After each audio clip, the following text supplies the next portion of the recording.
C'est votre droit, la nouvelle chronique d'Anaël Maman. Bonjour Anaël. Bonjour Léa.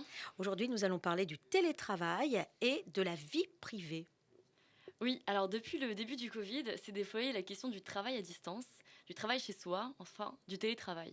Et depuis, les entreprises comme les salariés sont de plus en plus friands de cette pratique qui fait cependant poser pas mal de questions juridiques.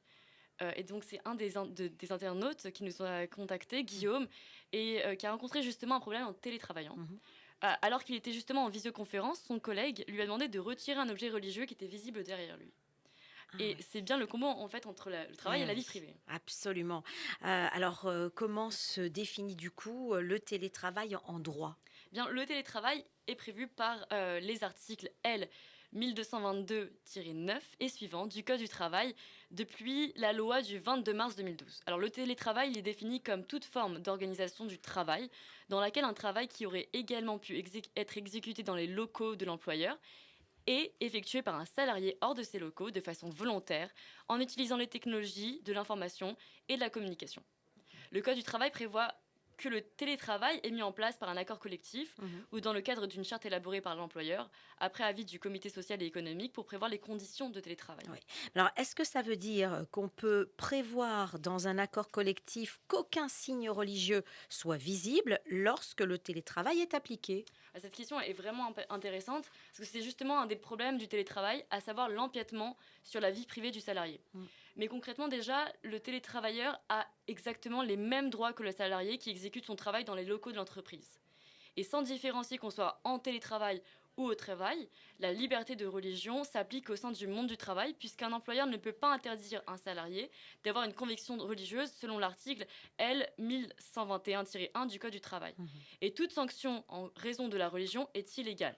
Et certaines limites peuvent être posées seulement si elles sont justifiées par la nature de la mission du salarié. Oui, mais dans le cas de Guillaume, il ne porte pas vraiment de signes religieux sur lui. C'est vraiment parce que c'est chez lui qu'on voit cette information religieuse. C'est vrai. Et donc, on a un autre droit ici qui est impacté en dehors de la liberté, du droit de religion.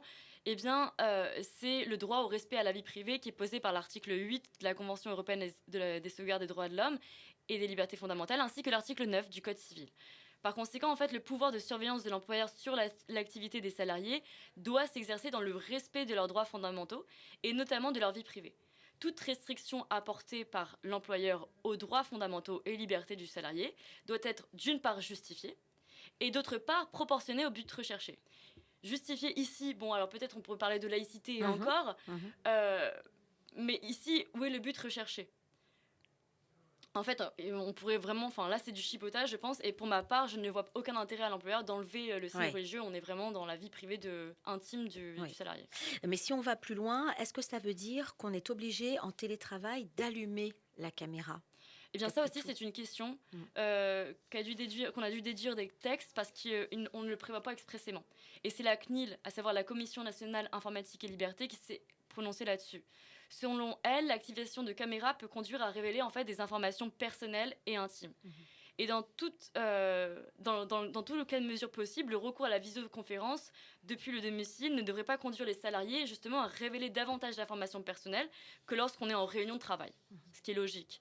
Par conséquent, elle pousse les employeurs à privilégier des solutions de visioconférence qui permettent de flouter l'arrière-plan. Mhm.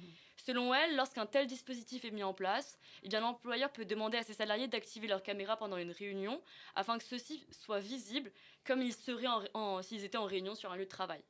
Mais si ça n'est pas possible, alors l'employeur ne peut pas imposer Ah systématiquement oui. l'activation de la caméra aux salariés en télétravail qui participent à des visioconférences.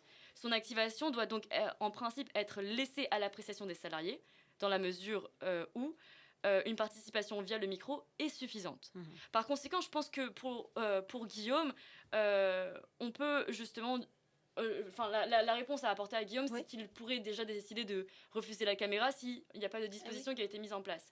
Et d'autre part, là, de lui dire que un signe religieux derrière lui, il ne le porte pas de base, il ne le montre pas quand il est en réunion, ça n'a pas d'impact sur son travail, et bien pour moi, son employeur n'a pas à lui dire de l'enlever. Mhm. Eh bien, merci, Anaël, et à la semaine prochaine. Merci.